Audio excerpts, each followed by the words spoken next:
WB, SSC, SLST sir ইংলিশের এত এত সিলেবাস, যেখানে স্যার ড্রামা আছে, নোভেল আছে, পোয়েট্রি আছে, প্রোজ আছে, স্যার শর্ট স্টোরিজ আছে, এবং তারপরে গিয়ে আবার গ্রামার আছে।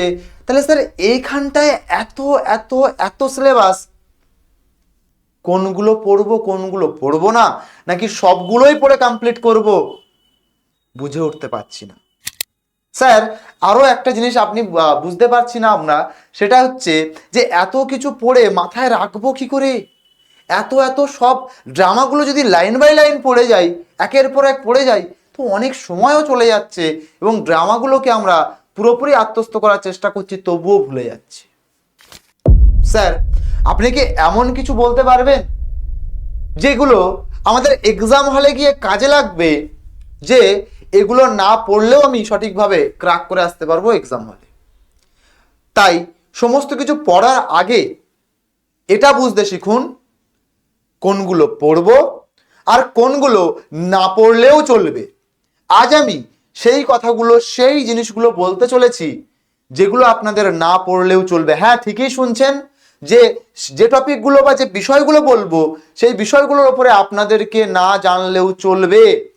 সেগুলো জেনে আপনি সময় নষ্ট করছেন, আর যারা যারা এরকম করছিলেন কমেন্ট সেকশনে জানিয়ে যাবেন, ঠিক আছে? তো hello everyone, welcome to BSSCI বেলুড়ে। তোমাদের সকলকে আমি স্বাগত জানাই।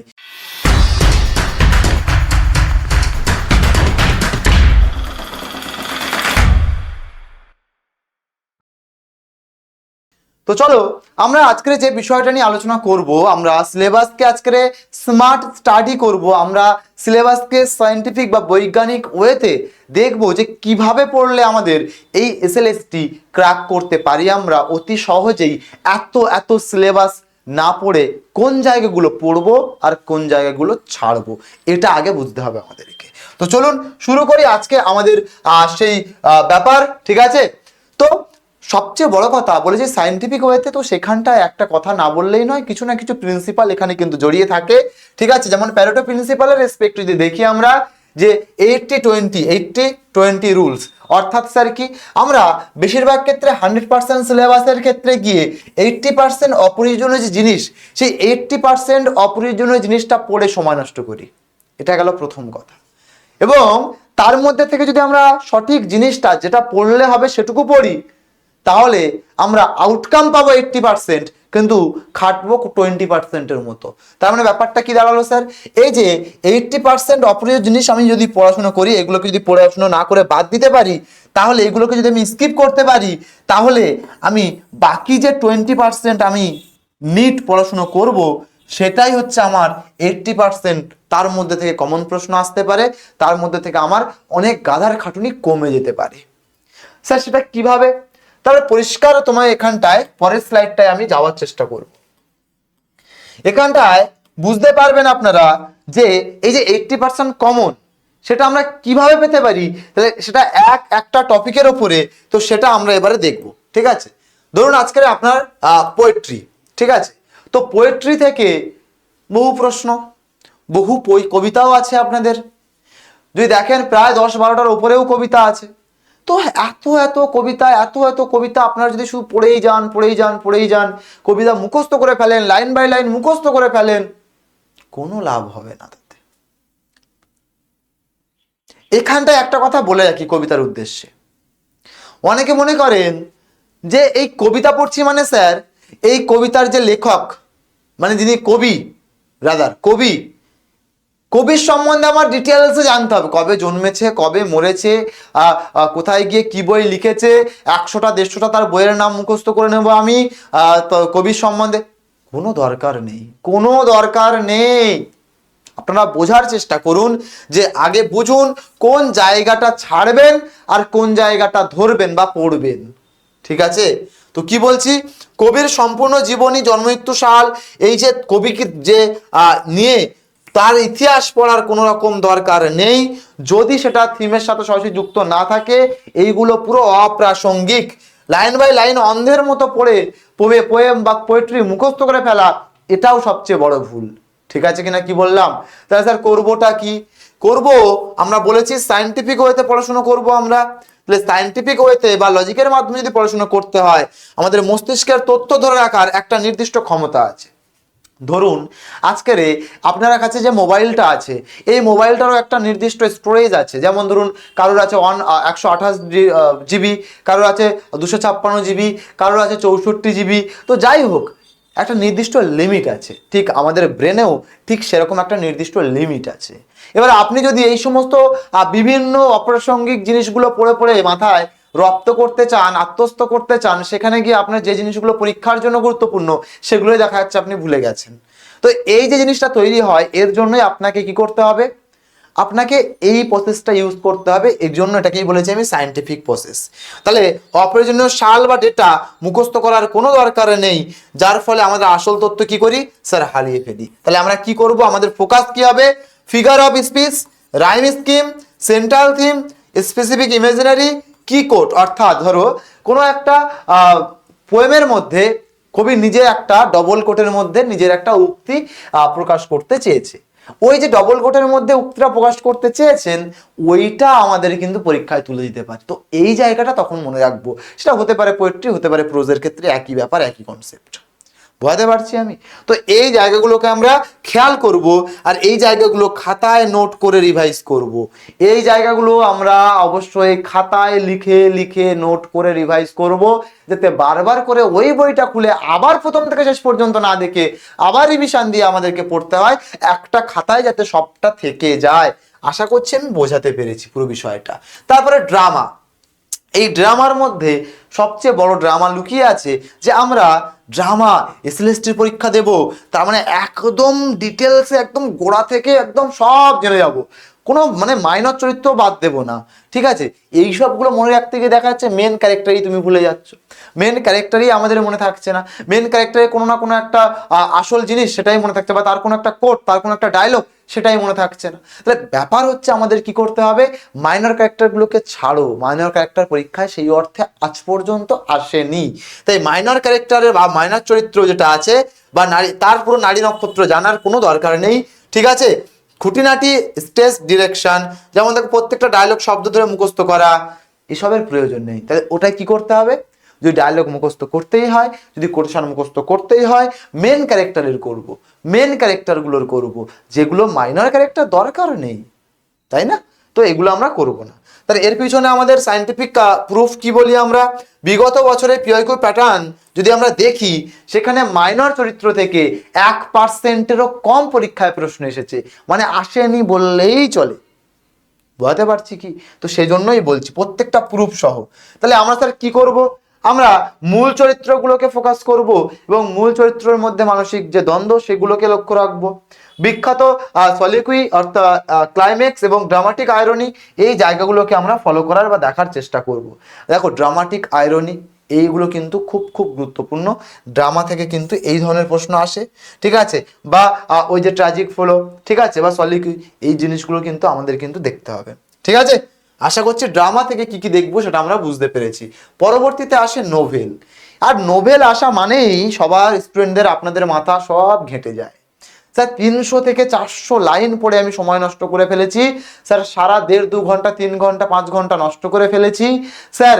এবারে বাকিগুলো পড়ার সময় কিন্তু আমার কাছে কই, আমার কাছে তো সময় নেই স্যার, এত কি করে কি করব, কি করে মনে রাখবো, প্রশ্ন এসেছে। তো সেখানটায় দাঁড়িয়ে আমি এটুকু বলতে চাই, সেখানে দাঁড়িয়ে আমি এটুকু বলবো যে কোনো দরকার নেই। আপনি যদি এই নোভেল থেকে বা উপন্যাস থেকে এত সময় নষ্ট না করতেন, সেই সময় আপনি যদি রিভিশন দিতেন ওই কবিতাগুলোকে, মানে কবিতার যে নোটগুলো আপনি খাতায় লিখেছেন সেগুলোকে, আবার আপনি যদি গ্রামারগুলোকে রিভিশন দিতেন বা গ্রামার প্র্যাকটিস করতেন, তার থেকে আপনি অনেক বেশি লাভবান হতেন। তো এই জায়গাটা ভুলেও পা দেবেন না কেউ।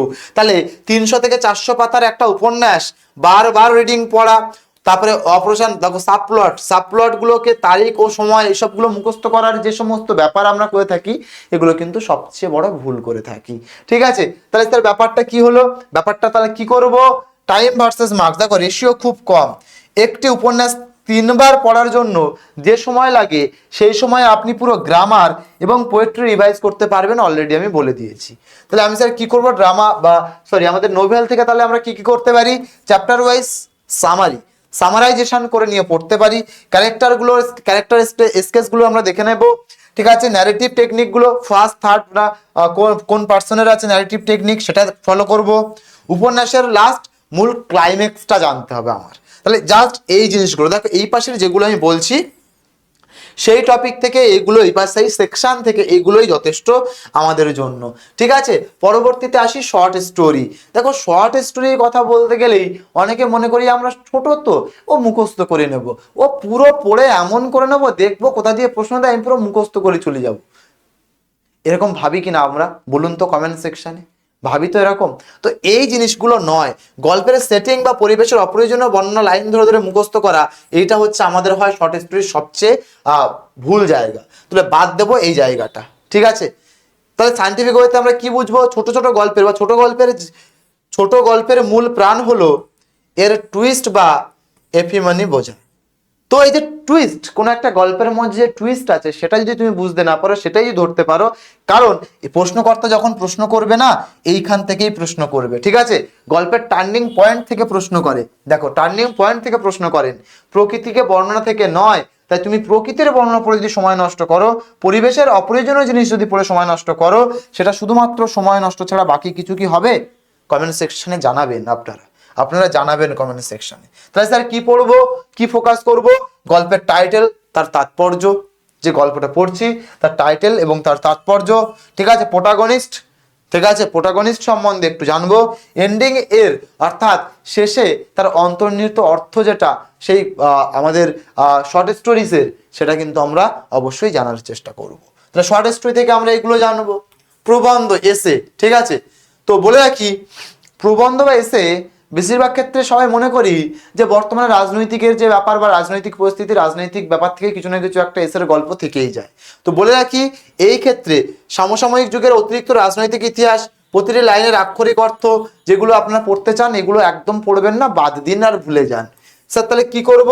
এসেতে লজিক এবং আর্গুমেন্ট টেস্ট করা হয়, এসে দিয়ে লজিক এবং আর্গুমেন্ট টেস্ট করা হয়। তাই শব্দার্থের চেয়ে ভাবার্থ বেশি জরুরি, তাই ভাবার্থ বেশি জরুরি। তাহলে আমাদের ভাবার্থগুলোকে বেশি করে ফোকাস করতে হবে। তাহলে আমরা কি কি জিনিস করব এক ঝলকে আরেকবার দেখে নেব। এখানটাতে দেখবো যেটা হচ্ছে অথরের আয়রনি বা টোন।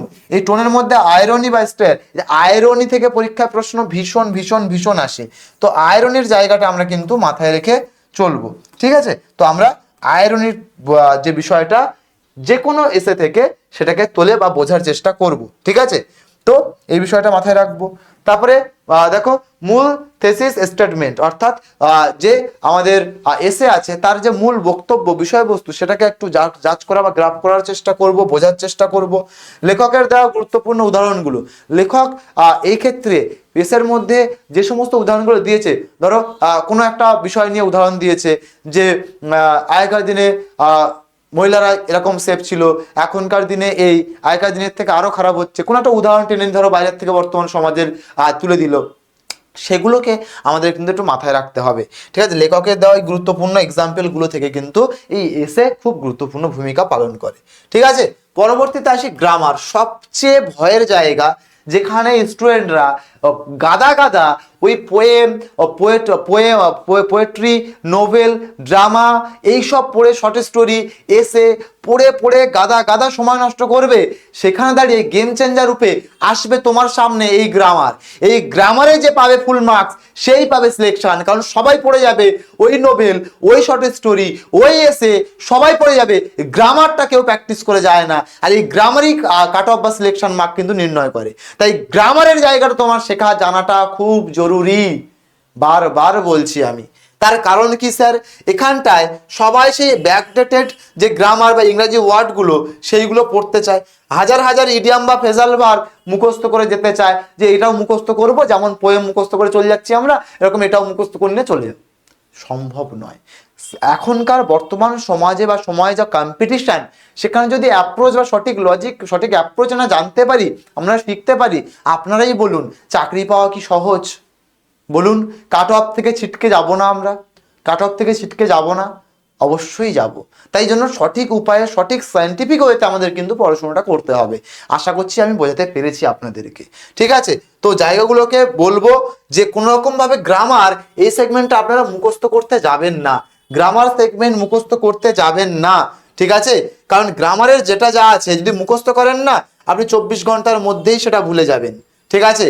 তাই গ্রামার পুরোপুরি অ্যাপ্লিকেশনের বিষয়, অর্থাৎ যত আপনি প্র্যাকটিস করবেন, যত অ্যাপ্লিকেশন করবে অ্যাপ্লাই করবেন, যতই দেখবেন যে প্রশ্নগুলো সলভ আউট করবেন, ততই আপনার মধ্যে কিন্তু গ্রামারের রুলগুলো আস্তে আস্তে গেঁথে যাবে। এখানটায় কোনো রকম মুখস্থর কথা নয়, গ্রামার মুখস্থ করতে গেলে সব শেষ হয়ে যাবে, এক্সাম হলে গিয়ে সঠিক ভুল আনসারটাই আপনি দাগিয়ে আসবেন, ঠিক আছে কিনা কি বললাম? তো কি করতে হবে, আলট্রা ট্রাপ যেগুলো মোটামুটি ভীষণ পরীক্ষায় আসে এবং ট্রাপ বেসড, যেমন ধরুন আজকে আমি আপনাকে এখানে এক্সাম্পল দিচ্ছি একটা, ধরুন আজকে আমি বললাম it is dash, it is I হবে নাকি মি হবে, আপনারা একটু পজ দিয়ে আনসার করার চেষ্টা করবেন, ঠিক আছে? Who has been responsible for the job, যা আছে বাদ দিন, তাহলে ইট ইজ এর পরে আই হবে না মি হবে, আপনারা বলুন তো, পজ করে কমেন্ট সেকশনে বলুন, কমেন্ট সেকশনে বলুন আপনারা আই হবে নাকি মি হবে। আমি জানি আপনারা বেশিরভাগ ক্ষেত্রে বলবেন স্যার ইট ইজ মি হবে, ইট ইজ মি হবে, আপনারা বেশিরভাগ ক্ষেত্রে বলবেন কি স্যার এখানটাতে ইট ইজ মি হবে, আপনারা বলবেন ইট ইজ মি হবে, দেখুন অনেকেই আনসার দেবেন এই কমেন্ট সেকশনে, আমি জানি এতক্ষণ হয়তো দিয়েও দিয়েছেন আপনারা। তো এইটা হয় না, ইট ইজ আই হয়, correct answer I.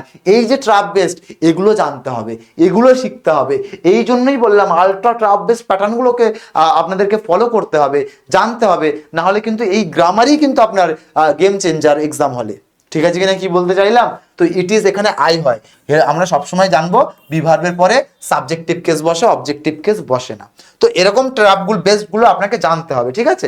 Advance voice sense তো জানলে হবে না, শুধু তার অ্যাডভান্স লেভেলের ভয়েস সেন্সগুলোকে জানতে হবে। আর ভয়েস সেন্স আমরা চোখে দেখে আনসার করা শিখেছি, এই চ্যানেলে আমার ভিডিও আছে, আপনারা ন্যারেশন চেঞ্জের ভিডিও পেয়ে যাবেন, টেন্সের ভিডিও পেয়ে যাবেন, একটু দেখে নেবেন লাইভ সেকশন থেকে, ঠিক আছে? ক্লজ এর ব্যতিক্রমী নিয়ম, ক্লজ আর ন্যারেশন এই ভীষণ পরীক্ষা আসবেই আসবে। তো এই জায়গাগুলো গ্রামার থেকে আমাদের দেখতে হবেই হবে, দেখতে হবেই হবে। আশা করছি বোঝাতে পারলাম। তাহলে আলটিমেট আমাদের স্ট্র্যাটেজি কি হবে, প্রত্যেকটার থেকে অপ্রাসঙ্গিক কোন জিনিসগুলো পড়বো না, আর কোন জায়গাগুলো আমাদেরকে দেখতে হবে, এবং সায়েন্টিফিক্যালি প্রুভ করেছি তোমাদেরকে আমি। আর সবসময় মাথায় রাখবো আমরা এই পোর্শনটার কথা, এই পোর্শনটাকে ফলো করে আমরা যদি আজকের থেকেই প্রিপারেশন শুরু করতে না পারি, তাহলে কিন্তু খুব দেরি হয়ে যাবে। তাই তোমাদের এই প্রিপারেশনকে, তোমাদের এই সফলতার পথে, তোমাদের যাতে পরিশ্রম সহজেই তোমরা করে তোমরা একটা সিলেকশন পেতে পারো, সেই জায়গা তৈরি করার জন্য আমরা নিয়ে এসেছি তোমাদের জন্য WBSSC SLST এর ফাউন্ডেশন ব্যাচ। এই ব্যাচে বলে রাখি তোমাদেরকে তৈরি করে দেওয়া হবে, এই ব্যাচে আপনারা এমনভাবে আপনাদেরকে তৈরি করে দেওয়া হবে, আপনারা নিজেরাই বুঝতে পারবেন আপনারা তৈরি হয়ে গেছেন, প্রস্তুত। এবারে আপনি বলবেন স্যার তাহলে কোন কোন সাবজেক্টটা আপনাদের এখানে পড়ানো হয়?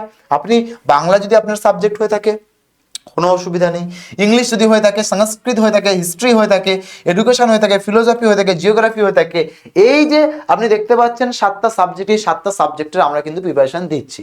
তাই আপনারা যারা যারা প্রিপারেশন নিতে চাইছেন, মনে করছেন একটা সিট পাকাপাকি করতেই হবে এবারে SLST-তে আপনি ক্র্যাক করতে চান, তাহলে অবশ্যই যোগাযোগ করুন আমার সাথে এই নম্বরে 7890099734।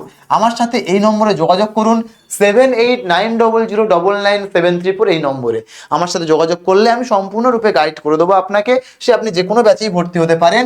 আর ভর্তি হওয়ার সময় যদি সবচেয়ে বেশি ডিসকাউন্টের প্রয়োজন হয়, তাহলে YT115 YT115 আপনি এই কুপন কোডটা ইউজ করতে পারেন, YT115 এই কুপন কোডটা আপনি ইউজ করতে পারেন। যদি আপনার ডিসকাউন্টের প্রয়োজন হয় ইউজ করবেন YT115। আমি একটুখানি মুছে আবারও লিখে দিচ্ছি, YT115 YT115 এই কুপন কোডটা আপনি কিন্তু ইউজ করতে পারেন। আর আমার সাথে না হলে যোগাযোগ করে নেবেন, আমি সমস্ত গাইডেন্স, ঠিক আছে, আপনাদেরকে কিন্তু আমি প্রোভাইড করব যে কিভাবে আপনি কি করবেন বা ব্যাচে কি করে আপনি অ্যাডমিশন নেবেন, ঠিক আছে কিনা কি বললাম? এবারে এই যে ব্যাচ, এই ব্যাচ থেকে আপনারা কোন কোন টপিকের তাহলে প্রিপারেশন পাচ্ছেন আরেকবার দেখে নিন, বেঙ্গলি, ইংলিশ, সংস্কৃত, এডুকেশন, ফিলোসফি, জিওগ্রাফি, হিস্ট্রি, ঠিক আছে? যোগাযোগ করতে ভুলবেন না আমার সাথে। তো আর যদি আপনারা এখনো BSSI digital learning app install না করেন, ইনস্টল করে নিন, আগে ফ্রি কোর্সে ক্লাস করে দেখুন ক্লাস ভালো লাগছে কিনা আপনার, যদি ভালো লাগে তাহলেই পেড কোর্সে চলে আসবেন আমার সাথে যোগাযোগ করে, ঠিক আছে? 734 এই নম্বরে যোগাযোগ করে আমার সাথে চলে আসবেন, ঠিক আছে? তো আজ আপনাদের উদ্দেশ্যে এটুকুই বার্তা দেওয়ার ছিল আমার। আশা করছি আপনারা বুঝতে পেরেছেন, এবং আপনাদের যদি ভালো লাগে ভিডিওটা অবশ্যই লাইক করে দেবেন, নিজের বন্ধুদের মধ্যে শেয়ার করে দেবেন, কমেন্টে জানাবেন, কমেন্ট বক্সে জানাবেন যে আপনারা ওই যে ট্রাপ আপনাদেরকে দিয়েছিলাম, ইট ইজ আই নাকি মি, তাহলে এটার আনসার কি হবে, বা আপনি কি দিয়েছেন, আপনার প্রথমে কি মনে হয়েছিল, একটু কমেন্ট সেকশনে জানিয়ে যাবেন। তাহলে আমি বুঝতে পারবো বা আপনারাও বুঝতে পারবেন যে কোশ্চেন প্যাটার্ন কেমন চেঞ্জ হতে চলেছে, আর আপনারা সেই জায়গায় গ্রামারকে গেম চেঞ্জার হিসেবে ইউজ করতে পেরেছেন কিনা, নিজেরা জাজ করতে পেরেছেন কিনা। আর এই যে কথাগুলো বললাম, আপনাদেরও কি মনে হয়েছিল কিনা যে এত এত সিলেবাস কিভাবে পড়বো, কমেন্ট সেকশনে জানাতে ভুলবেন না। ভিডিও যদি ভালো লাগে অবশ্যই লাইক করে দেবেন, শেয়ার করে দেবেন, কমেন্ট সেকশনে জানাবেন আপনার মতামত। আর subscribe now and press the bell icon for more notification and classes. সবাই অবশ্যই সাবস্ক্রাইব করে নেবেন, আর পাশে থাকা বেল আইকনটি প্রেস করে অল সিলেক্ট করে দেবেন, যাতে আমরা ভিডিও আপলোড করি বা ক্লাস নিয়ে হাজির হই আপনার কাছে নোটিফিকেশন চলে যায় সবার আগে। ওকে, তো আজ এই ভিডিওর মাধ্যমে এটুকুই রাখবো। দেখা হচ্ছে পরবর্তী কোনো ক্লাস বা ভিডিওর মাধ্যমে। ততদিনে আপনারা ভালো থাকুন, সুস্থ থাকুন, সাবধানে থাকুন। দেখা হচ্ছে পরবর্তী ভিডিওতে। Thank you all.